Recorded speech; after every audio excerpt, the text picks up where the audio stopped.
Hello friends, maintenance of the node is reduced to the implementation of three main procedures. Replacement of grace in the crosspiece. It connects those who have them serviced.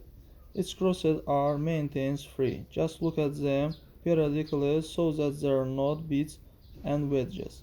Lubricant or splines. Again, if it is provided for by the Cardan design, this is done during seasonal maintenance.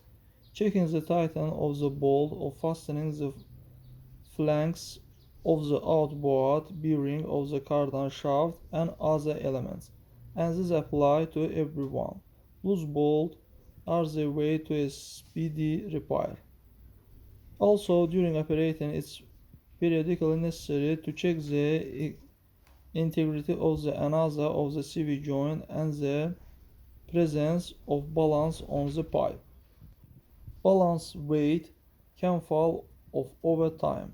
In such case, you should immediately contact the service station that provide a cardan shaft repair service and make diagnostics, which is relatively inexpensive.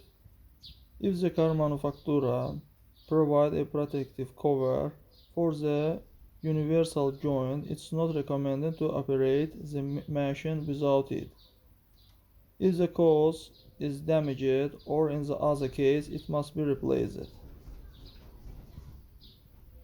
That's all guys, subscribe to our channel, put like and don't forget to put a bell so as not miss new video on the channel.